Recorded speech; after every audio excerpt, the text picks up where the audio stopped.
अब जल्द ही रेलवे के टिकटों पर आपको ऑफर्स मिलेंगे।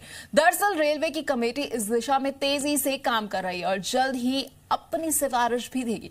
खुद रेल मंत्री पीयूष गोयल ने ये संकेत दिए हैं कि टिकटों पर ऑफर से यात्रियों को रेलवे अपनी ओर आकर्षित करने की योजना बना रही है। एयरलाइंस और होटल्स की तरह अब रेलवे टिकट पर भी तरह तरह के लुभावने ऑफर्स मिल सकते हैं। इसके साथ ही फ्लेक्सी फेयर सिस्टम को भी पूरी तरह बदला जाएगा। ये ऐलान खुद रेल मंत्री पीयूष गोयल ने किया है। गोयल का यह बयान रेलवे बोर्ड के उस फैसले के बाद आया जिसके तहत फ्लेक्सी फेयर स्कीम की समीक्षा की जा रही है। रेलवे ने इसके लिए 6 सदस्यों की एक कमेटी बनाई है। To prepare Indian Railways to become the new rail for New India 2022.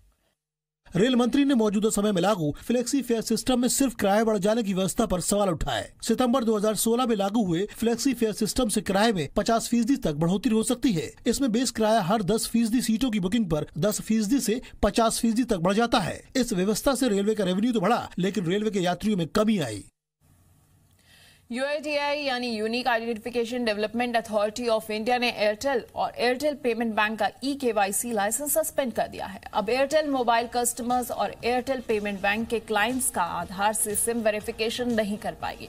Airtel पर आरोप यह है कि उसने आधार बेस्ड eKYC का इस्तेमाल बिना मोबाइल कंज्यूमर्स की अनुमति के ही एयरटेल पेमेंट बैंक में खाता खोला। UIDAI ने इस बात पर भी कड़ा रुख अपनाया है कि एयरटेल पेमेंट बैंक अकाउंट को LPG सब्सिडी के साथ भी लिंक किया गया। एयरटेल पेमेंट बैंक अकाउंट भी आधार बेस्ड ई-वेरिफिकेशन से नहीं खुलेगा। UIDAI का फैसला तुरंत प्रभाव से ही लागू हो गया है।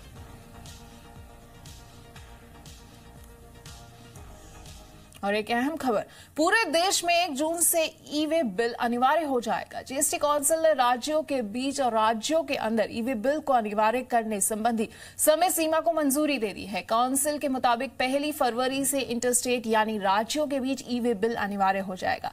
वहीं राज्यों के अंदर ई-वे बिल को अनिवार्य करने की समय सीमा 1 जून रखी गई है। हालांकि काउंसिल ने राज्यों को इंटरस्टेट ई-वे बिल लागू करने की तारीख खुद तय करने की छूट दे दी है। राज्य 1 फरवरी से 1 जून के बीच अपने हिसाब से इंट्रास्टेट ई-वे बिल को अनिवार्य कर सकते हैं। जीएसटी काउंसिल के मुताबिक इंटरस्टेट और इंट्रास्टेट दोनों के लिए सिस्टम 16 जनवरी तक तैयार हो जाएगा।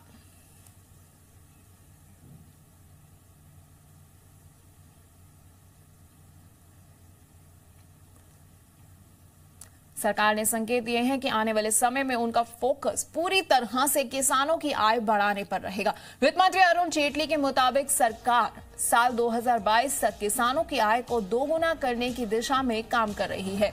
इसके साथ ही हर गांव को सिंचाई और बिजली से जोड़ने की दिशा में भी काम किया जा रहा है। Inputs available to the farmer at affordable costs with some element of state subsidy, ensuring that credit is available to the farmer in large quantums. Now, these are various instrumentalities which we have been creating. This whole object of bringing equity to agriculture so that we are able to improve the income and hence the quality of life as far as the farmer is concerned.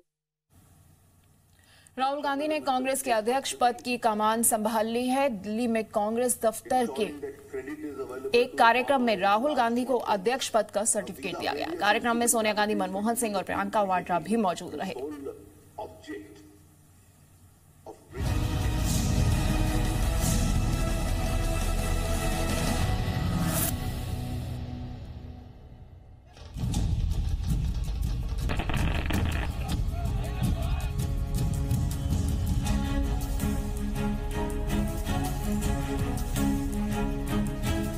Congress party के युवराज अब party के king हो गए हैं।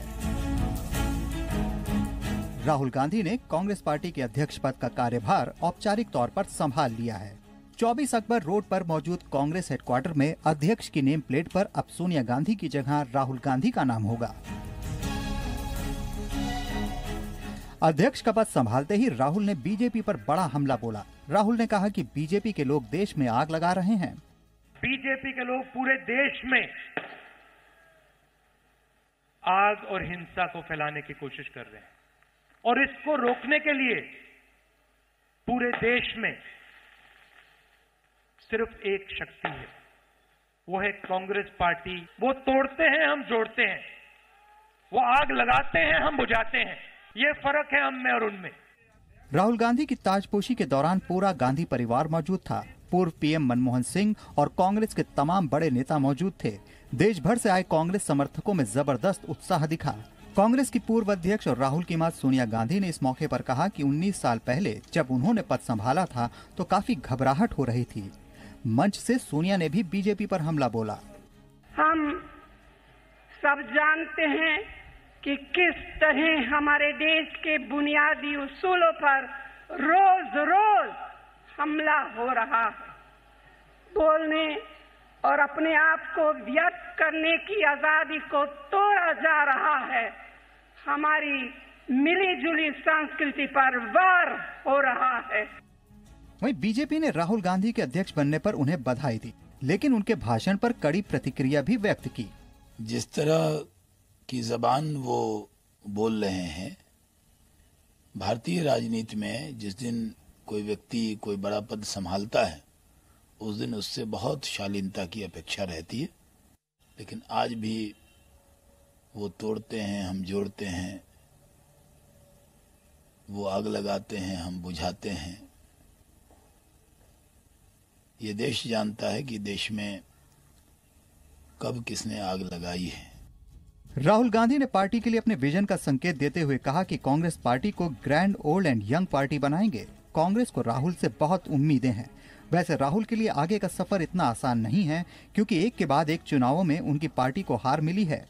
गुजरात से आए exit polls के नतीजे भी हौसला बढ़ाने वाले नहीं हैं। ब्यूरो रिपोर्ट, जी मीडिया।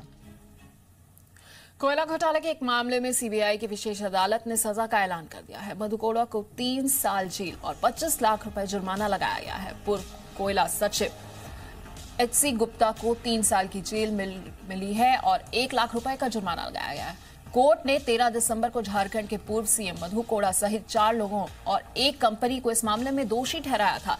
यह मामला झारखंड में राजहरा नॉर्थ कोयला ब्लॉक को कोलकाता की विनी आयरन एंड स्टील उद्योग लिमिटेड को आवंटित करने की कथित गड़बड़ियों से जुड़ा है। और खबर अब अस्पतालों में होने वाली लूट पर। गुरुग्राम में फोर्टिस अस्पताल में आद्या नाम की बच्ची के इलाज में मेडिकल लूट का बेशर्म चेहरा सामने आया है। जी बिजनेस ने पहले ही आपको बताया था कि किस तरह से आद्या की मौत के बाद फोर्टिस अस्पताल ने उसके परिवार को लंबा चौड़ा बिल थमाया और अब एनपीपीए यानी नेशनल फार्मास्यूटिकल प्राइसिंग अथॉरिटी ने भी उस पर मुहर लगा दी है। अपनी रिपोर्ट में एनपीपीए ने 5% से 1700% तक मुनाफा कमाने की बात कही है। देखिए रिपोर्ट।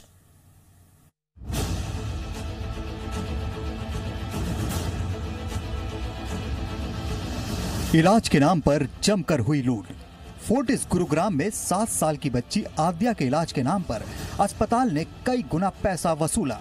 ये मुनाफा 1700% तक था और इस बात पर मुहर लगाई है एनपीपीए यानी नेशनल फार्मास्यूटिकल प्राइसिंग अथॉरिटी ने। फोर्टिस गुरुग्राम में हुई मेडिकल लूट, आद्या के इलाज में जमकर हुई मुनाफाखोरी, 5% से लेकर 1737% तक मुनाफा कमाया गया। 7 साल की बच्ची आद्या डेंगू से पीड़ित थी। फोर्टिस गुरुग्राम में उसका इलाज हो रहा था। उसकी जान तो नहीं बची, लेकिन अस्पताल ने आद्या के घर वालों को 16 लाख का लंबा चौड़ा बिल थमा दिया। जी बिजनेस ने इस मेडिकल लूट के खिलाफ मुहिम छेड़ दी। हमारी मुहिम का असर हुआ और हरियाणा सरकार ने अस्पताल के खिलाफ एफआईआर दर्ज कराई। 3 दिन से आईएमए जिस तरह के जवाब दे रहा है वो निराश कर रहा है। जांच कमेटी ने भी अस्पताल को दोषी पाया और अब एनपीपीए ने अपनी रिपोर्ट में बताया है कि आद्या के इलाज में अस्पताल ने जमकर मुनाफा कमाया। एनपीपीए के मुताबिक आद्या के केस में फोर्टिस ने 1700% तक मार्जिन कमाया। दवाइयों और दूसरे सामानों पर कई गुना प्रॉफिट कमाया गया। ₹5.80 में मिलने वाले 3-वे स्टॉपकॉक बाइवॉल्व को 106 रुपए में दिया गया, यानी 1737% मुनाफा। Non vented IV infusion set, जो कि बाजार में ₹8.40 पर खरीदा जा सकता है, उसे अस्पताल ने 115 रुपए में दिया, यानी 1271% मुनाफा। ₹15.29 वाली डिस्पोजेबल सिरिंज 200 रुपए में दी, यानी 1208% मुनाफा। 200 mg का डोबुटामाइन इंजेक्शन जो कि अस्पताल ने 28 रुपए 40 पैसे में खरीदा, उसे 287 रुपए 50 पैसे में दिया गया, यानी 914% मुनाफा।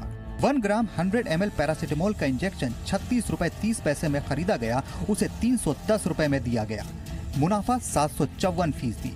1 ग्राम मेरोपेनेम इंजेक्शन 404 रुपए 30 पैसे में खरीदा गया और 3112 रुपए 50 पैसे में बेचा गया, यानी मुनाफा 670%। एनपीपीए ने पूरी लिस्ट जारी की है, हर एक चीज पर कई गुना मुनाफा। हालांकि इसके बाद फोर्टिस गुरुग्राम ने सफाई दी। अस्पताल ने सफाई दी कि उसने एमआरपी यानी मैक्सिमम रिटेल प्राइस से ज्यादा चार्ज नहीं किया, ड्रग प्राइस कंट्रोल ऑर्डर का उल्लंघन नहीं किया और दूसरे निजी अस्पताल भी यही चार्ज करते हैं। अस्पताल के मुताबिक उन्होंने एमआरपी से ज्यादा चार्ज नहीं किया, लेकिन यहाँ बात है मुनाफा कमाने की, क्योंकि कंपनीज जिस दाम पर अस्पतालों को दवाइयाँ और दूसरे सामान देती हैं, जिन्हें प्रोक्योरमेंट प्राइस कहा जाता है, वो एमआरपी से काफी कम होता है।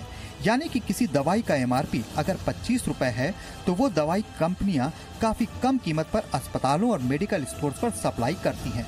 निजी अस्पताल इसी बात का फायदा उठाते हैं और कई गुना मुनाफा कमाते हैं। ब्यूरो रिपोर्ट, जी मीडिया।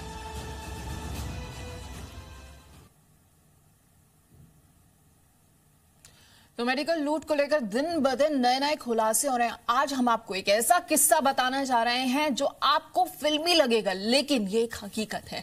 जी हां, क्या आप यकीन कर पाएंगे कि सिर्फ 4 घंटे के इलाज के लिए कोई अस्पताल 1 लाख रुपए से ज्यादा का बिल भी वसूल सकता है, और वो भी तब जब मरीज की मौत हो गई हो।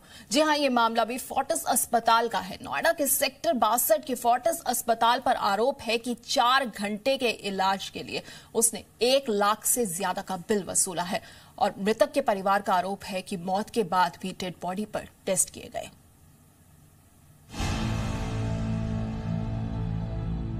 यह है 21 साल की श्वेता की तस्वीर। श्वेता अब इस दुनिया में नहीं है। 20 नवंबर को श्वेता की तबीयत खराब हुई थी। उसे नोएडा के सेक्टर 62 के फोर्टिस अस्पताल में 20 नवंबर की आधी रात को भर्ती कराया गया था। वो अपने पैरों से चलकर आई थी, लेकिन अस्पताल से उसकी अर्थी निकली।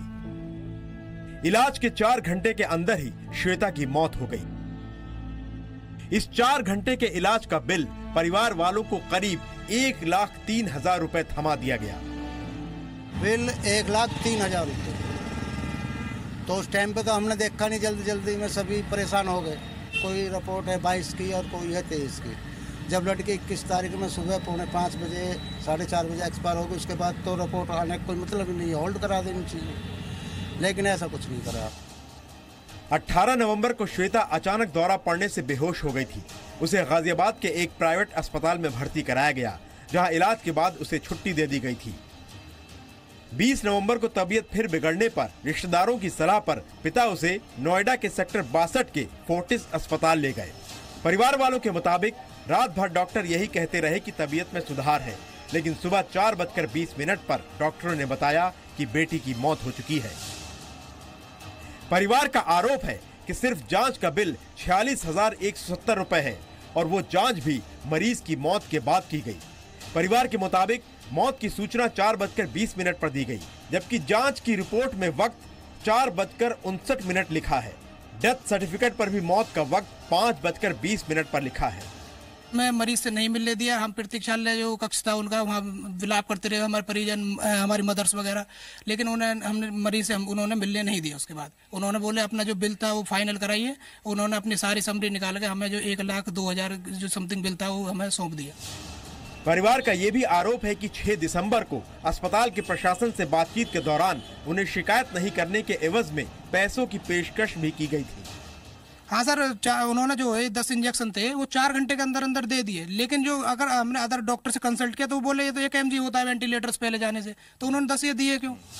इस मामले में नोएडा के सेक्टर 62 के फोर्टिस अस्पताल का कहना है कि मरीज को बचाने की हर संभव कोशिश की गई और तमाम टेस्ट ये पता लगाने के लिए किए गए कि मरीज को दिक्कत क्या है, लेकिन मरीज की तबीयत लगातार बिगड़ती गई और उसकी मौत हो गई। इस मामले में पुलिस के अलावा नोएडा के मुख्य चिकित्सा अधिकारी से भी परिवार ने शिकायत की। मुख्य चिकित्सा अधिकारी के मुताबिक इस मामले में फोर्टिस अस्पताल को नोटिस भेज दिया गया है। मामले की जांच करने के लिए एक 3 सदस्यीय कमेटी बनाई गई है, जो 1 महीने में पूरे मामले की जांच करके रिपोर्ट सौंपेगी और उसके बाद ही आगे की कार्रवाई की जाएगी। अश्विनी गुप्ता, जी मीडिया। और अब खबर गुजरात के चुनावों से। कश्मीर से इंतकाम का रास्ता बन रहा है, निकल रहा।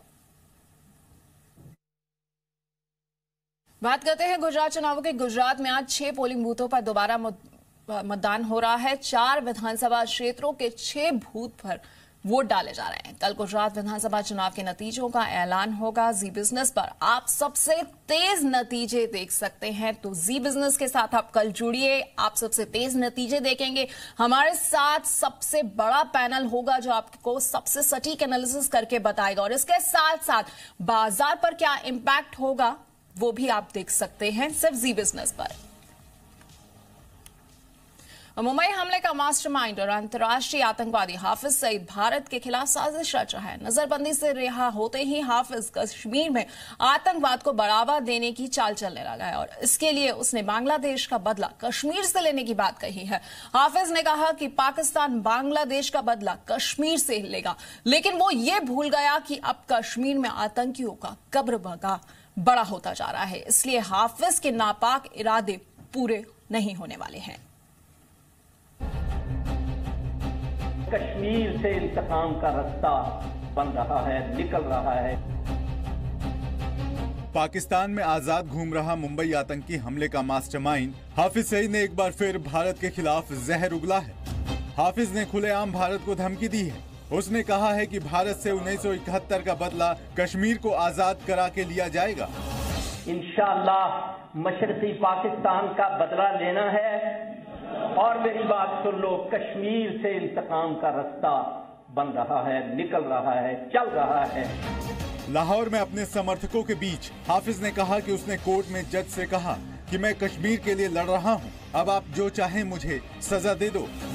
मेरी बात से 1000 मर्तबा इख्तिलाफ हो सकता है, मैं तो दुनिया में मारूफ दहशतगर्द हूं, और किसने बनाया जी? इंडिया ने। पाकिस्तान ने बीते दिनों आतंकी हाफिज को रिहा कर दिया था, जबकि संयुक्त राष्ट्र और अमेरिका दोनों ने आतंकी घोषित कर रखा है। पाकिस्तान से हाफिज भारत में बैठे देशद्रोहियों को भी शह दे रहा है।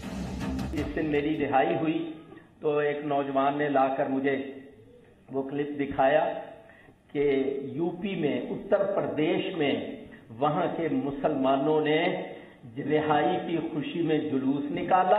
नारा वहां भी यही लगा कि हाफिज सईद से रिश्ता क्या, ला इलाहा इल्लल्लाह। दरअसल हाफिज की रिहाई और कश्मीर में आतंकियों के सफाये के बीच सीधा कनेक्शन है। पाकिस्तानी सेना और आईएसआई ने हाफिज को इसलिए रिहा कराया है ताकि वो कश्मीर में कमजोर पड़ती आतंकी गतिविधियों को बढ़ावा दे सके, और यही वजह है कि आजाद होते ही उसने भारत के खिलाफ फिर से जहर उगलना शुरू कर दिया है। ब्यूरो रिपोर्ट, जी मीडिया। नोटबंदी और जीएसटी के असर से जूझ रहे असंगठित सेकेंड हैंड कार मार्केट के लिए आधार भी मुश्किलें पैदा कर रहा है। गाड़ियों के रजिस्ट्रेशन से लेकर गाड़ियों का बीमा कराने तक के लिए लोगों से आधार मांगा जा रहा है। हालांकि सेकेंड हैंड कार मार्केट में ऑर्गेनाइज्ड कंपनियां आधार जरूरी होने की शर्त और जीएसटी के बाद इसके संगठित होने की भी उम्मीद कर रही हैं। देखिए रिपोर्ट।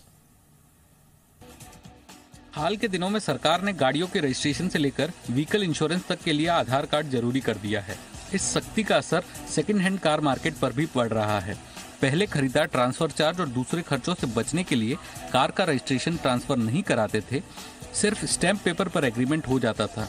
लेकिन आधार के जरूरी होने के बाद अब पुरानी गाड़ी खरीदने वालों को पूरी प्रक्रिया अपनानी पड़ रही है, जिसकी वजह से सेकंड हैंड गाड़ियों को खरीदने में फिलहाल लोगों को हिचकिचाहट हो रही है। हालांकि सेकंड हैंड मार्केट की बड़ी और संगठित कंपनियां इसे भविष्य के लिए अच्छा बता रही हैं। पेपर वर्क क्लियर नहीं है और कंज्यूमर आपके पास जा नहीं सकता वापस, तब उनको इम्पैक्ट आएगा ना। कंज्यूमर आज की रेट में, अगर मेरा टिकट साइज है 3.5 लाख 4 लाख की मैं गाड़ी खरीदता हूं, तो मुझे कुछ तो प्रोटेक्शन चाहिए पेपर ट्रांसफर के लिए। आज आप किसके पास जाओगे अनऑर्गेनाइज्ड मार्केट में ना, बट आप ऑर्गेनाइज्ड कंपनीज में आप जाते हो, आपके पास एक ब्रांड की बैकिंग होती है, तो आप उनके पास जाके अपना एटलीस्ट ग्रीवेंस रख सकते हो, और इंडस्ट्री भी उसको मैनेज करती है। इंडस्ट्री सर्वे में अनुमान लगाया गया था कि 2021 तक सेकेंड हैंड कारों का संगठित मार्केट 2.5 लाख करोड़ तक पहुंच जाएगा, क्योंकि लोगों की कार बदलने की आदत बढ़ रही है, फाइनेंसिंग की शर्तें आसान हो रही है, हालांकि जीएसटी में मुनाफे पर 28% के बाद मार्जिन 5 से 7% घटा है, जबकि नोटबंदी के बाद असंगठित मार्केट में सीधे सीधे मांग घटी है।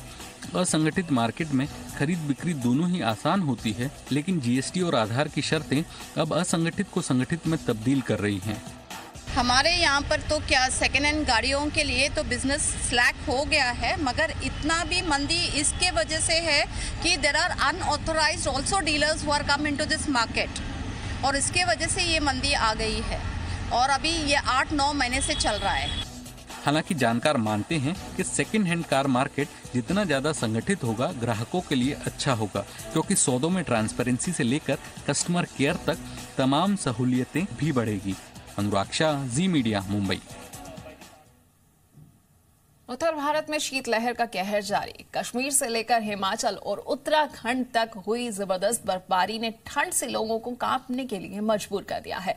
कश्मीर के कई इलाकों में तो तापमान माइनस में जा पहुंचा है। उत्तराखंड में केदारनाथ धाम पर कई फीट तक बर्फ जम गई है। सड़कें बंद होने से आवाजाही ठप होने लगी है। लेकिन इस सब के बीच में मैदानी इलाकों में कड़ाके की ठंड ने दस्तक दे दी है, जिससे लग रहा है कि आने वाले दिनों में ठंड अपना प्रचंड रूप दिखाएगी। यानी सर्दी की तो ये केवल एक झांकी है, बल्कि असली ठंड आना अभी बाकी है।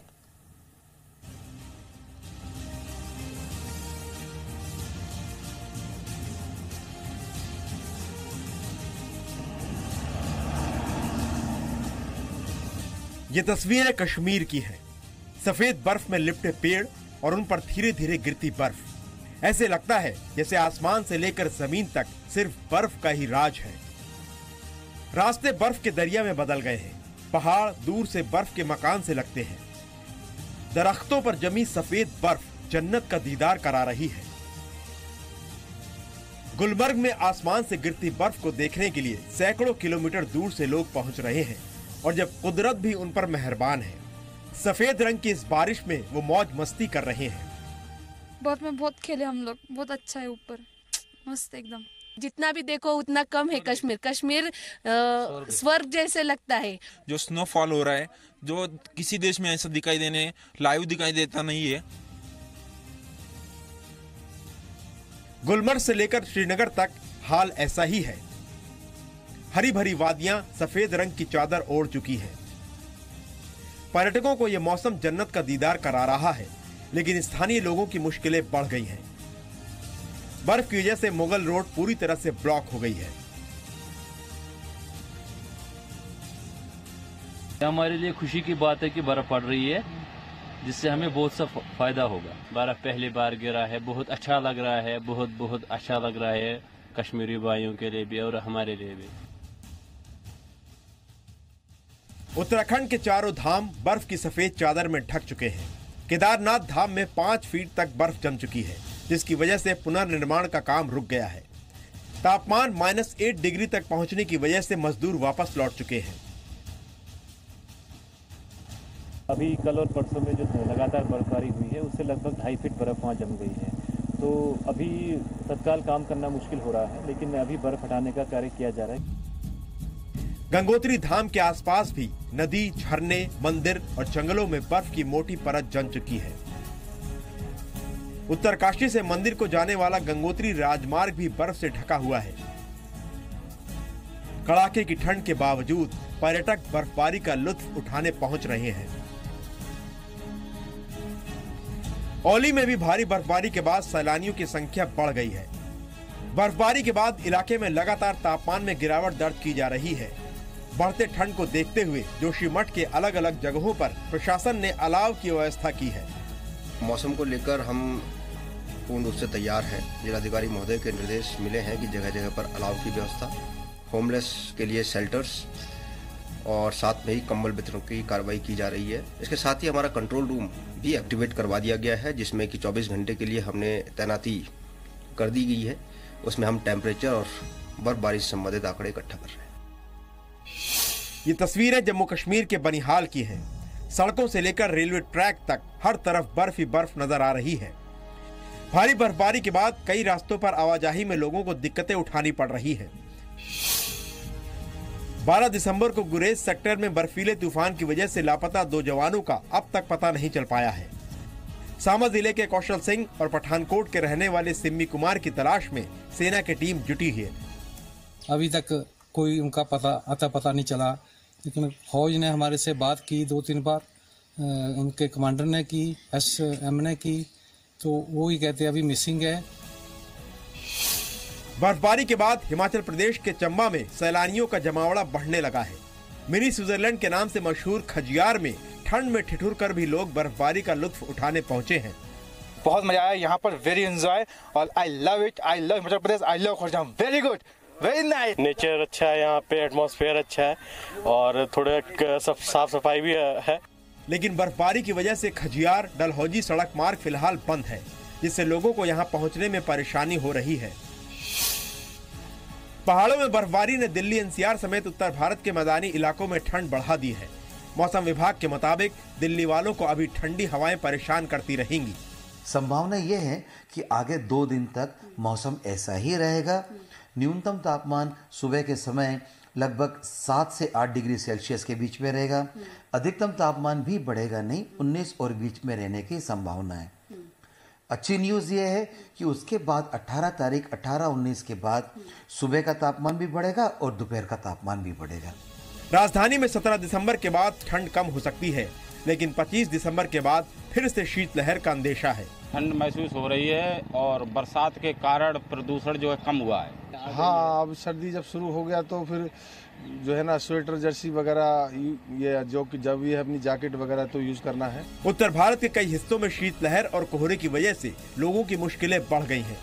यूपी, पंजाब, राजस्थान में पारा लुढ़क गया। पहाड़ों पर हुई बर्फबारी ने मैदानी इलाकों में लोगों को कांपने पर मजबूर कर दिया है। बताया जा रहा है कि अगले 1 हफ्ते और बर्फीली हवाएं चल सकती हैं। जाहिर है इस बार 10 दिन पहले हुई बर्फबारी ने लोगों को डरा दिया है। दिल्ली तक शीतलहर से लोगों के हाथ पैर सुन्न हो रहे हैं। मौसम विभाग के मुताबिक ये अभी ठंड की शुरुआत भर है, आगे सर्दी का सितम और भी रंग दिखाने वाला है। ब्यूरो रिपोर्ट, जी मीडिया। तो अपना खास ख्याल रखिए, क्योंकि ये तो सर्दी की केवल एक झांकी है, असली ठंड आना अभी बाकी है। तो इस वक्त के बुलेटिन में इतना ही।